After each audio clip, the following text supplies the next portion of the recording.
O deputado federal Nicolas Ferreira discursou durante o evento Transatlantic Summit 2023 na Organização das Nações Unidas, a ONU, que celebrava o 75º aniversário da Declaração Universal de Direitos Humanos.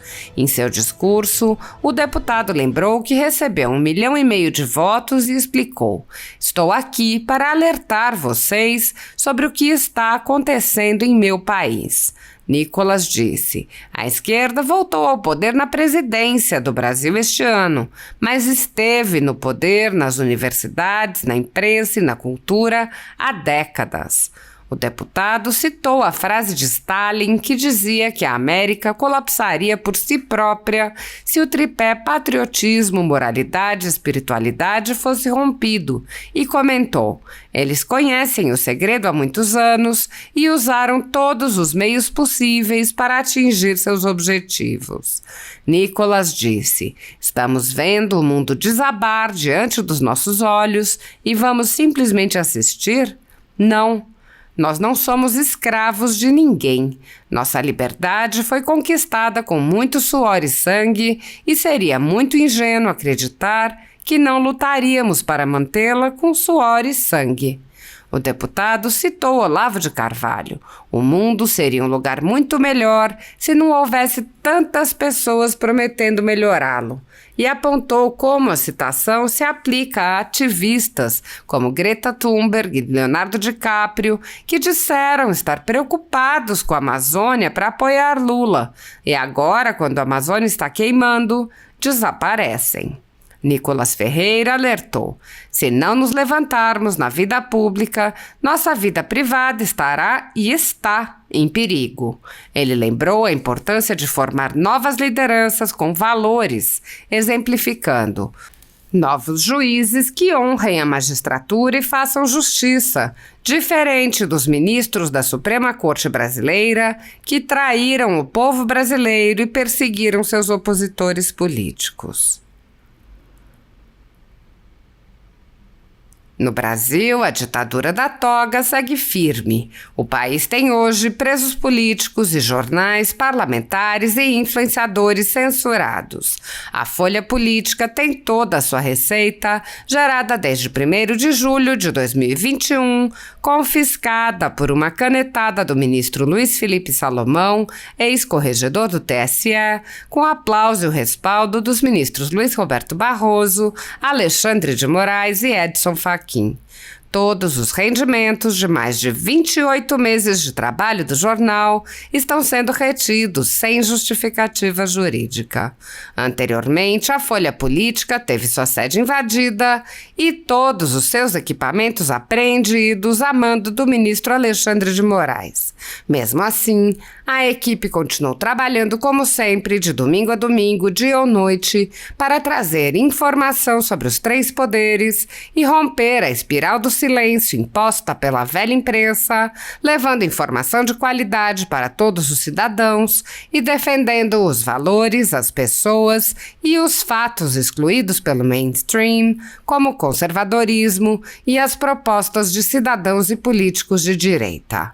Se você apoia o trabalho da Folha Política e pode ajudar a evitar que o jornal seja fechado, pela ausência de recursos para manter sua estrutura, cumprir seus compromissos financeiros e pagar seus colaboradores, doe qualquer valor à empresa Raposo Fernandes por meio do Pix, cujo QR Code está visível na tela, ou por meio do código ajude@folhapolitica.org. Caso não utilize Pix, há a opção de transferência bancária para a conta da empresa Raposo Fernandes, disponível na descrição deste vídeo e no comentário fixado no topo. A Folha Política atua quebrando barreiras do monopólio da informação há mais de 10 anos e, com sua ajuda, poderá se manter firme e continuar a exercer o seu trabalho. Pix ajude@folhapolitica.org. Assista. Thank you, Laila, for those inspiring words. Now it's the turn of Mr. Nicolas Ferreira. He's a member of parliament in Brazil and a member of the Liberal Party. He holds a law degree from the Pontifical Catholic University of Minas Gerais, and in 2020 he was elected councillor for Belo Horizonte. 2 years later, he was the most voted federal deputy in the country with 1.5 million votes. Wow. He has 9 million followers in Instagram. Thank you, Mr. Nicolas, for joining us today. Can I go? Good morning, ladies and gentlemen. It's an honor to be here. My name is Nicolas Ferreira. I'm 27 years old. I was born in a poor neighborhood in my city, Belo Horizonte, Brazil. I'm married, I'm Christian, and we are expecting a daughter, Aurora, who will be born in 3 months. I became the most voted federal congressman in Brazil, and I'm here to warn you about what's happening in my country. I apologize if I make any mistakes in my speech. I'm still learning English.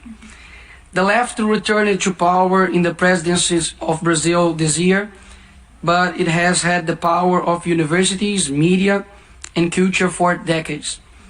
America is like a body, and its health is a tripod: patriotism, morality, and spirituality. If someone undermines these 3 areas, America will collapse from within. Stalin said this. They have known the secret for a long time and use all possible means to achieve their goal, the destruction of the family. But you may wonder, wouldn't that be too radical of an idea? Does anyone really want to do this? And after all, how would they do that?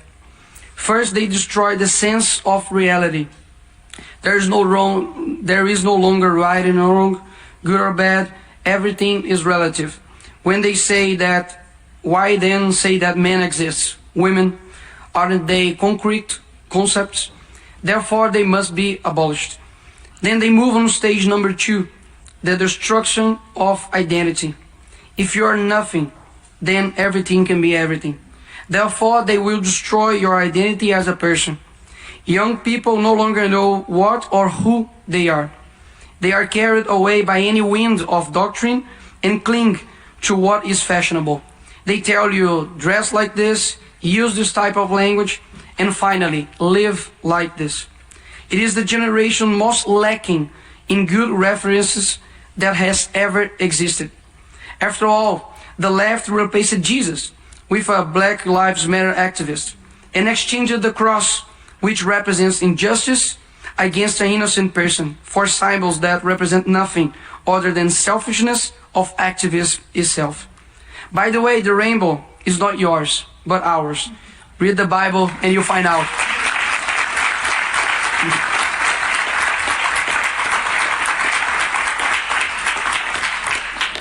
Also, beauty no longer exists. The focus is on shocking, whether in fashion, music, films, and TV series. The important thing is to sell a culture that delivers everything you want, except meaning of life. Slaves to their own will. A generation that cannot handle pain, confrontation, much less being told what is wrong. Who exchanged their parents' advices for teachers who never carried them in their arms? Who commit the strange of the youth to actions that only serve those who are dominating them? They are too foolish to know that they are being used and who uses them. Like those who campaign for abortion, but ignore that 75 years ago, the Universal Declaration of Human Rights was published, which in its 3rd article states, everyone has the right to life. This is a 12-week-old baby. His or her heart is already beating. It has a fingerprint. There is no one in the world like this baby. When they find a bacteria on Mars, they call it life. But this child is just a clump of cells to them. To those who propagate death and help the largest silent genocidal movement, we will respond with a culture that recognizes the sacredness of life and encourages its acceptance. I renew my commitment of protecting the lives of children, both before and after birth. This is the first and most fundamental of rights. Without it, nothing else is possible. But this is not only tool they use to change our culture. How did we get to this point? Who is responsible for creating this generation? Where are the men and women with the courage to say they will not bow to tyranny? Are we watching the world collapse in front of our eyes and we're just going to watch it? No. We ain't nobody's slaves. Our freedom was achieved with a lot of sweat and blood, and it would be very naive to believe that it would be not with sweat and blood that we would maintain it. I come here to give a message to all who those still have hope in changing the world. The world will be a better place if there weren't so many people promising to improve it.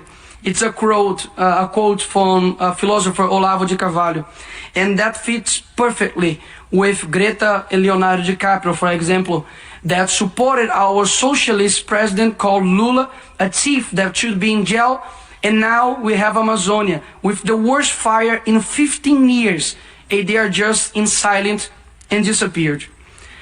Let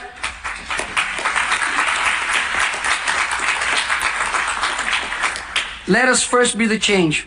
I know that the situation looks terrible and that conservatives tend towards private life, his work and his family. But if we don't rise up for public life, our private life will be and is in danger. To do this, we need to raise educators who will dictate new directions for UNESCO, for example. Education that teaches and not doctrinates. New judges who will honor the magisterium and deliver justice.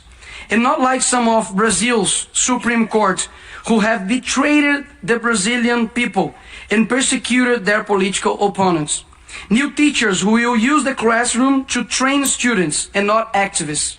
New artists, musicians, directors who will influence culture towards something other than just sex and promiscuity. New people who will transform this world. Know that if you are listening to me right now, I believe in your strength, in your ability to influence and change where you are. You start with your family, then your neighbor. Bring light to your neighborhood, and we will live better than we are now. We never know the extent of our influence, where our voice will reach. But I hope I have reached your heart, because I'm speaking from it. Love is the only thing that transcends time and space. So I hope this speech resonates across generations. To complete, I always say a phrase in Brazil.